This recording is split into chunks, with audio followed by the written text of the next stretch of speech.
Last week, I uploaded a video where I drew 3 characters from the TV series in a railway series style, modifying each of their backstories to match.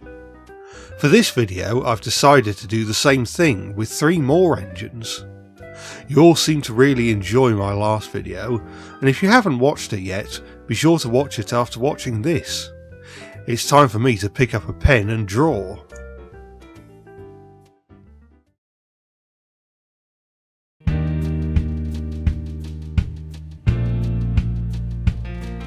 For Murdoch, I've decided to make a fairly drastic departure from his original livery. In the TV series, Murdoch is a light orange colour. On his own merits, I think that it's a decent livery, although I probably would have preferred a glossy or satin finish compared to the matte finish of his model in the show.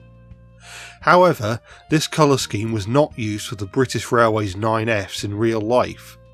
So as you'll soon see, I've gone with a black colour scheme like the 9Fs wore in service. Murdoch is a fairly minor character in the show. He appears in a mere 7 episodes and only speaks in 3 of them. I figured then that Murdoch does not necessarily have to be a permanent Sodor resident. All 3 engines from the last video appeared often enough that it only made sense for them to all live on Sodor, but for more minor characters, making them visiting engines can help to justify their limited appearances, at least in some cases. I decided to look up whether or not there were any 9Fs that worked at the neighbouring Barrow in Furness, and sure enough, I eventually found 92070. A member of the class that was shedded at Barrow during the 1960s. I believe the only 9F to receive a name, at least in BR days, was 92220 Evening Star, so the original 92070 wouldn't have had an official name. Perhaps the Sodor engines named him, or perhaps it was originally a very localised name used only by himself and his crew, before Murdoch revealed his name to the Fat Controller's engines. Murdoch pulls long-distance goods trains around the north of England and the south of Scotland. Sometimes Murdoch will deliver resources to Sodor that can't be found on the island, such as coal. Generally, the North Western Railway's main line has enough goods engines that they can get by if one is unavailable. But in the event that more than one goods engine is away for overhaul or busy somewhere else, then Murdoch is the engine brought in to help out. Murdoch is a very introverted engine and doesn't care for the hustle and bustle of big stations and shunting yards. He is at his happiest when pulling a long goods train down the main line, surrounded by green fields and woodlands with no other engines around. He is quite young for a steam engine, but since he only ever works with trucks, he's had more than enough experience with them to understand them well and get them to behave. When he first arrived on Sodor, the other engines were very impressed with his size and handling of the trucks, so were eager to ask questions. Murdoch was rather overwhelmed with all the attention and snapped at the others, which he soon regretted. Eventually everyone came to the agreement to make Murdoch feel welcome, which involved each engine doing their bit to make the yard a calm and peaceful place, or at least as calm and peaceful as a group of noisy steam and diesel engines would allow for. Donald and Douglas formed a particularly strong friendship with Murdoch, and are always interested in hearing adventures Murdoch has had whilst working in Scotland, even if it's not the same part of Scotland that they worked in during their younger years. With all that said, here is the finished picture.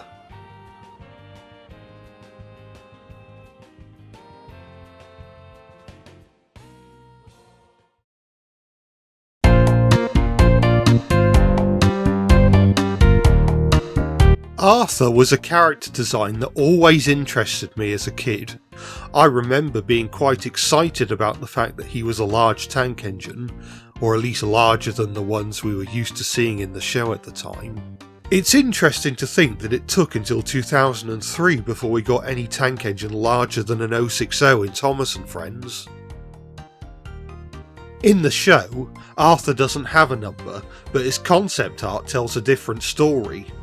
We can see here that his number is 41241. Interestingly, despite the fact that Arthur's basis, the Ivert 262 tanks, were built by the LMS, number 41241 was actually built after the LMS was absorbed into British Railways in 1948. Furthermore, although Arthur's maroon or crimson colour scheme was used by the LMS for some of its engines, the Ivert tanks never wore it. There is a precedent for an Ivert tank being painted this colour, however. The Keighley and Worth Valley Railway has an example painted in original maroon livery with the number 41241.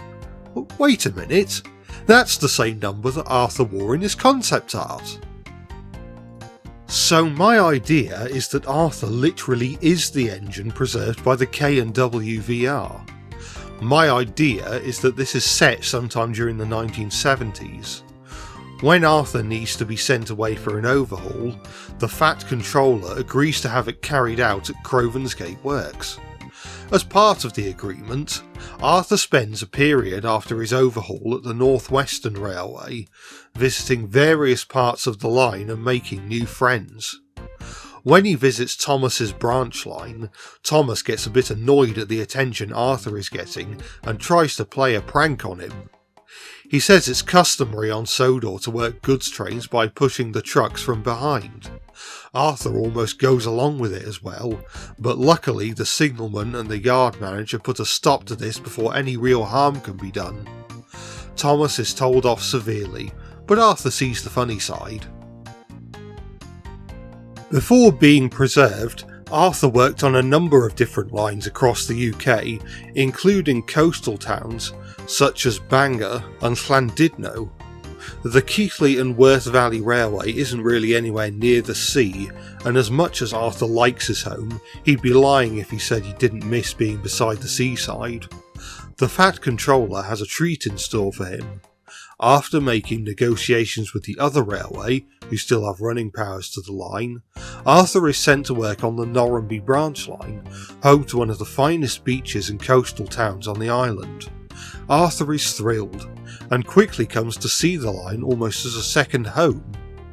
We don't know what the Norrumby branch looks like in the railway series, but I've taken a bit of inspiration from the Weymouth Harbour tramway. I've also added some fishing boats to the scene to make it look a little more like the fishing village from the TV series.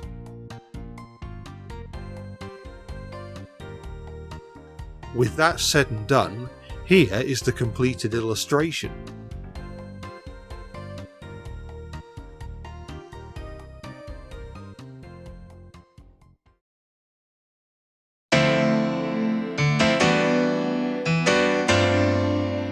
And here's the final engine in this video. Turns out that they're all characters introduced in Season 7. What are the chances of that?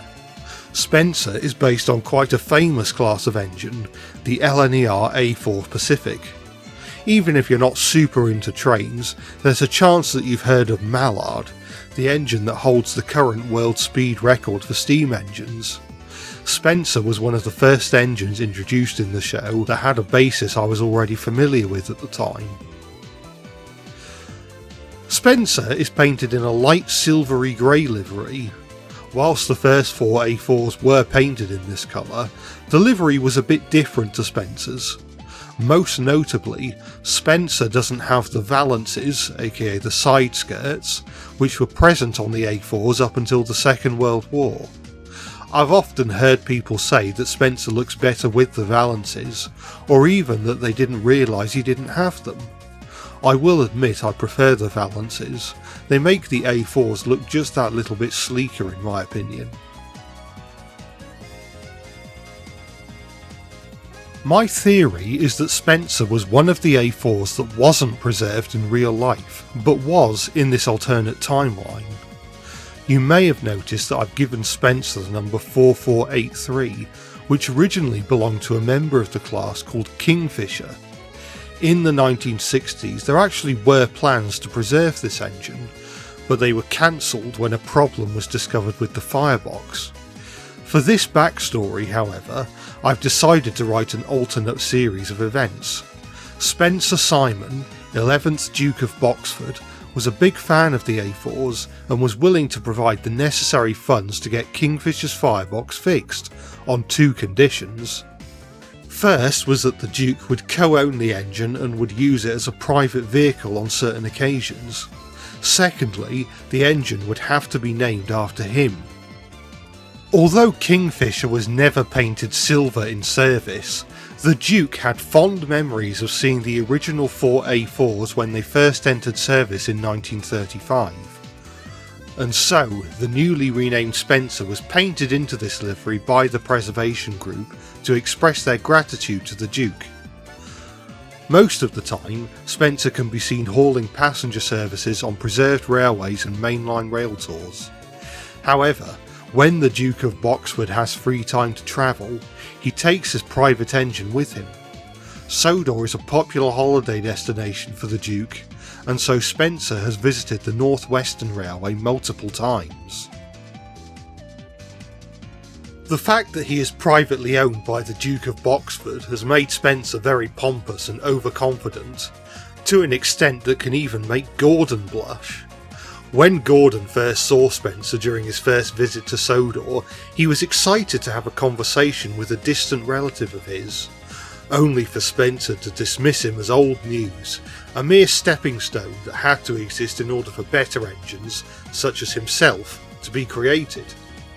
It was clear that Spencer did not care to learn the Sodor engine's ways, and paid dearly for this when he ran out of water on Gordon's Hill. Gordon was the one who helped him to marry. The 2 engines still wouldn't call each other friends, but they do have a level of respect for each other. You might have noticed that I've drawn Spencer's face a bit smaller than it looks in the show. The reason for this is in reference to my theory that grey faces on the front of steam engines replace a door. Thus, I've decided to draw Spencer's face in the shape of the door on the front of the A4's streamlined casing.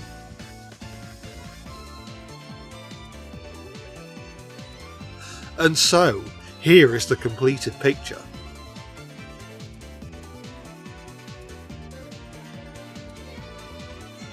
And there we are, 3 more engines from the TV series reimagined and drawn as Railway Series characters.